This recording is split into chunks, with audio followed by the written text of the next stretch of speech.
लोगों को संबोधित कर रहे हैं।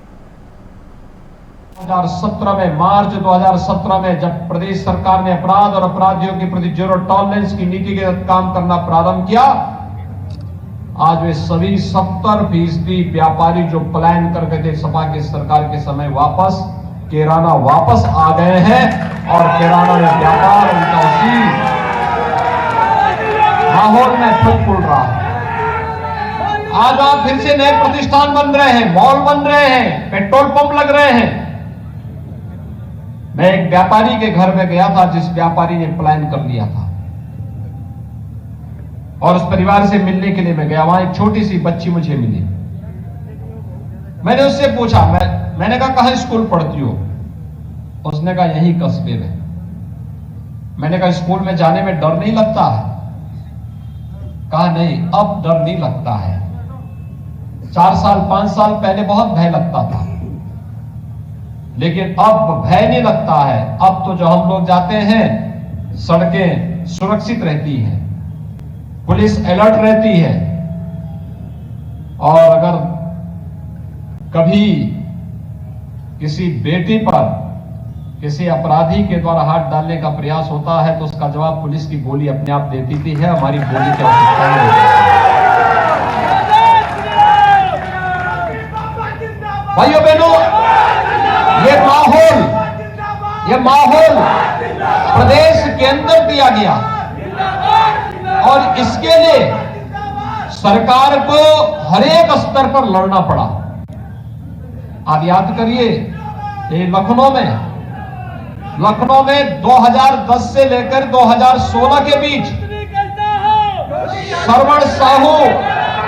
श्रवण साहू जो प्रतिष्ठित व्यापारी थे लखनऊ के, उनके पुत्र की निर्मम हत्या होती है। निर्मम हत्या वही दुर्दांत माफिया करता है जो डीजीपी के आवास के 500 मीटर की दूरी पर अपनी हवेली खड़ा कर देता है।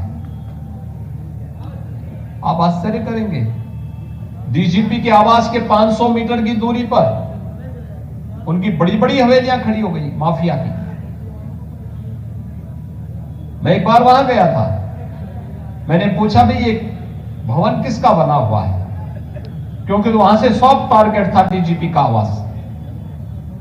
तो कहा साहब फलाने माफिया का है। तो मैंने कहा जमीन क्या उसने ली है? सब लोग मौन थे। मैंने कहा जमीन के कागज निकालो। देखा गया एनिमी प्रॉपर्टी है, शत्रु संपत्ति है। तो हमने कहा अवैध निर्माण जिसने परमिशन दी उसके खिलाफ कार्रवाई करो और जिसने बनाया है उसके ऊपर बुलडोजर चला दो। भाइयों बहनों, आज जब उन दुर्दांत माफियाओं के ऊपर बुलडोजर चलता है तो सबसे ज्यादा परेशानी होती है समाजवादी पार्टी को।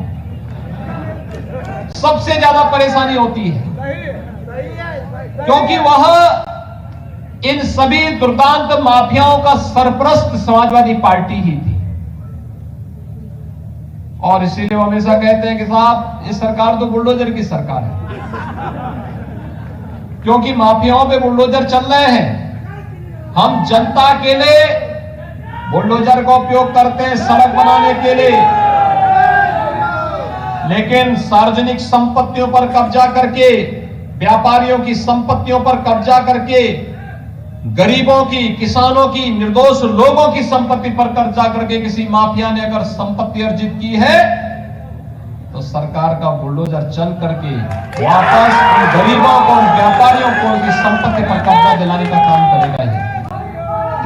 और मुझे प्रसन्नता है हमारी सरकार ने विगत 5.5 वर्ष के दौरान सफलतापूर्वक इस अभियान को आगे बढ़ाया है, सफलतापूर्वक आगे बढ़ाया है। क्योंकि मेरा मानना है हमारा व्यापारी अगर खुशहाल होगा, हमारा नागरिक अगर सुरक्षित होगा तो प्रदेश की प्रति व्यक्ति आय बढ़ेगी।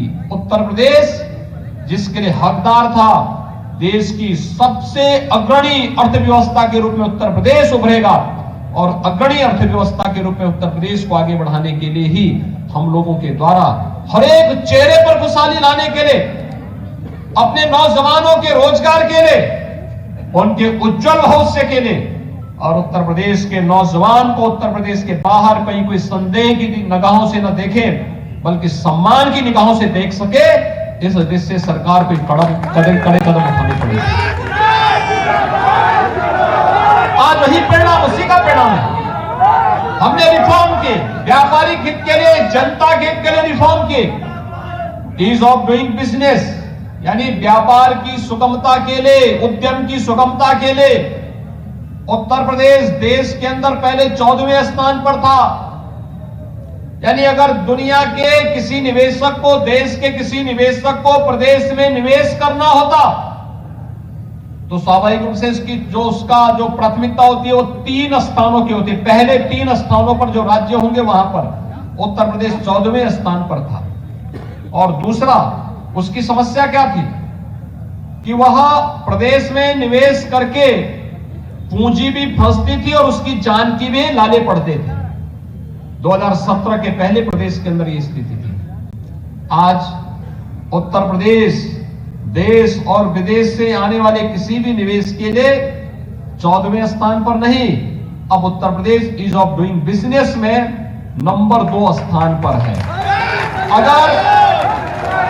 अगर किसी भी निवेशक को निवेश करना हो तो भाइयों बहनों, निवेश करने के लिए देश के अंदर जो सबसे अच्छे 2 गंतव्य होंगे उनमें से उत्तर प्रदेश एक होगा। यानी उत्तर प्रदेश में कोई भी आके निवेश करेगा वो अपने आप को सुरक्षित महसूस करेगा, उसका निवेश सुरक्षित होगा और वह स्वयं भी सुरक्षित महसूस करेगा और उसकी पूंजी यहां बढ़ेगी। ये कार्यक्रम प्रदेश के अंदर हुआ।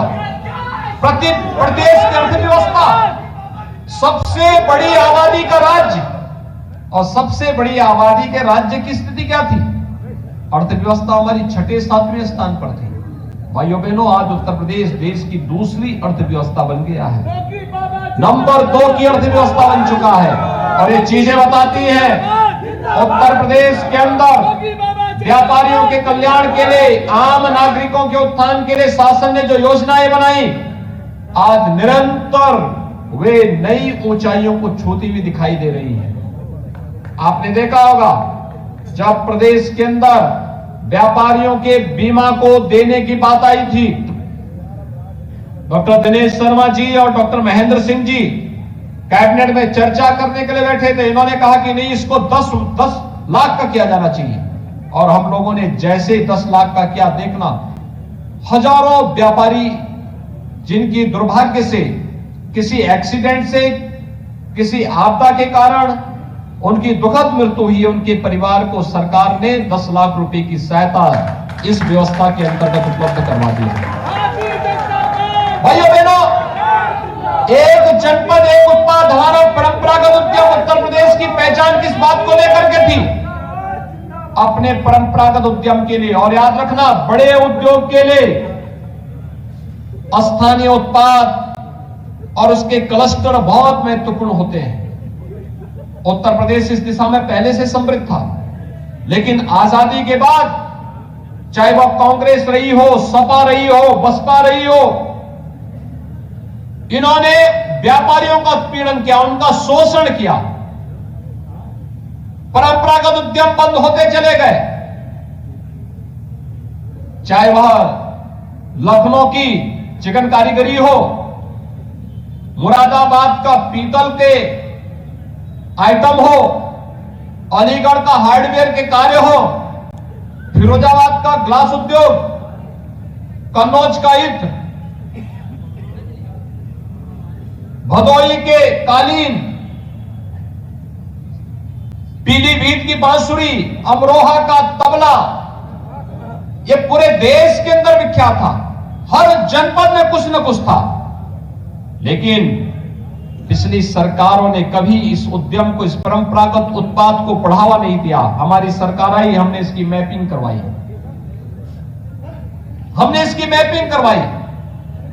और भाइयों बहनों, इस मैपिंग के साथ इसकी ब्रांडिंग के लिए, इसकी मार्केटिंग के लिए, इसकी डिजाइनिंग के लिए, इसको तकनीक के साथ जोड़ने के लिए एक जनपद एक उत्पाद की नीति चलाई, 1 डिस्ट्रिक्ट 1 प्रोडक्ट की नीति चलाई। हमने इसमें प्रोत्साहन दिया। 60 लाख व्यापारी प्रदेश के अंदर इस योजना के साथ जुड़े, 60 लाख उद्यमी। और वर्तमान में उत्तर प्रदेश प्रधानमंत्री मोदी जी के आत्मनिर्भर भारत के लक्ष्य में सहयोगी बनते हुए हर वर्ष 1,31,000 करोड़ रुपए का एक्सपोर्ट कर रहा है अपने परंपरागत उद्यम को। 1,31,000 करोड़ रुपए का। देश के अंदर कोई राज्य इतना एक्सपोर्ट नहीं कर रहा है, उत्तर प्रदेश कर रहा है। यानी हर प्रकार से अपने हस्तशिल्पियों को, कारीगरों को सम्मानित करने का कार्य हो या फिर व्यापारियों की सुरक्षा की पुख्ता व्यवस्था करना हो, ये केवल भारतीय जनता पार्टी आपको ये सुविधा दे सकती है और उस सुरक्षा की गारंटी दे सकती है। व्यापार का उत्तम माहौल आपने देखा होगा, कोरोना प्रबंधन में भी प्रदेश सरकार ने प्रधानमंत्री मोदी जी के मार्गदर्शन में जितना बेहतरीन प्रदर्शन किया, आज उसका परिणाम है कि अमेरिका के अंदर, यूरोप के अंदर, रूस के अंदर, चीन के अंदर लॉकडाउन है, लेकिन उत्तर प्रदेश में पूरे मार्केट खुले हुए हैं। हमारे दीपावली के अवसर पर रिकॉर्ड बिक्री होती है, विजयादशमी के अवसर पर रिकॉर्ड मात्रा में मार्केट खुले थे। व्यापारियों ने जो लॉकडाउन के दौरान अगर थोड़ी मंदी दिखाई दी थी, उसकी भी भरपाई की। मेरी तो अक्सर व्यापारिक संगठनों के साथ संवाद होता है, मैं उनसे पूछता हूं कैसा है मार्केट के हाल क्या है। जब डाउन रहता है तो कहते साहब डाउन है, लेकिन जब अच्छी स्थिति है तो लोग बोलते साहब बहुत अच्छा मार्केट चल रहा है। ये शासन पर निर्भर करता है कि शासन उसको किस दिशा में माहौल देता है, और प्रदेश के अंदर भारतीय जनता पार्टी की सरकार ने वो उत्तम माहौल प्रदेश के अंदर देने का कार्य किया। भाइयों बहनों, आज कोई माफिया और कोई अपराधी सरेआम किसी व्यापारी को धमकी नहीं दे सकता, गुंडा टैक्स नहीं वसूल कर सकता, चौक नहीं वसूली कर सकता। हर व्यक्ति को मालूम है अगर कोई जबरदस्ती करने का प्रयास करेगा तो व्यापारी भले ही व्यापारी की बोली ना निकले, लेकिन पुलिस की बोली जरूर वहां पर उस अपराधी के लिए जरूर निकलेगी।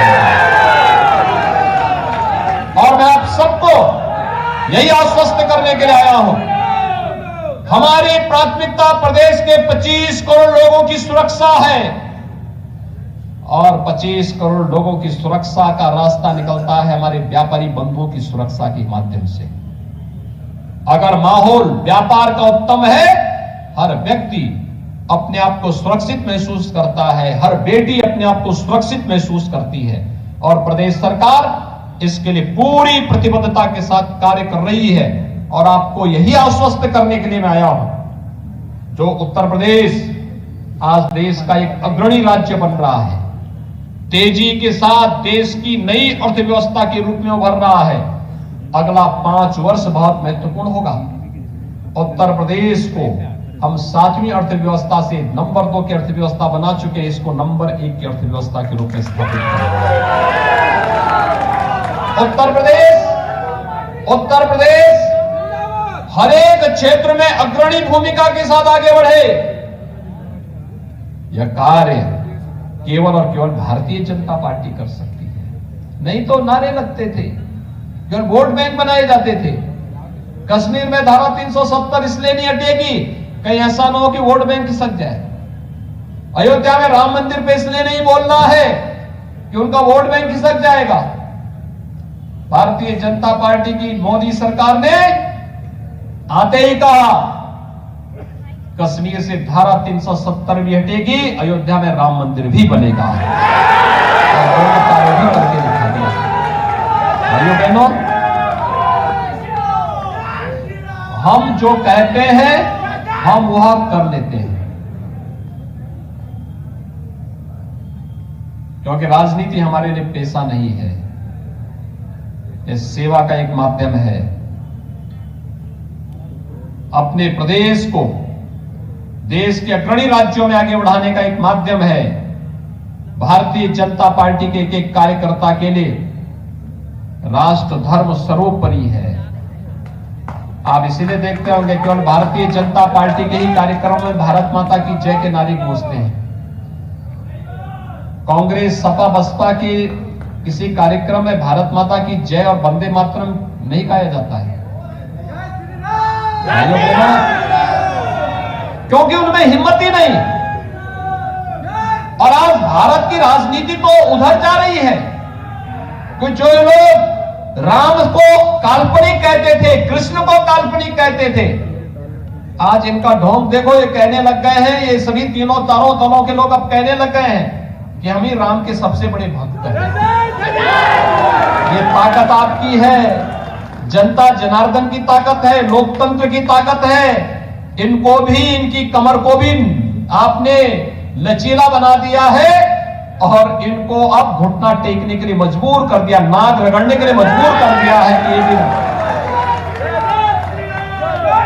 जनता की भावनाओं का सम्मान करते हुए उस आस्था का सम्मान कर सके।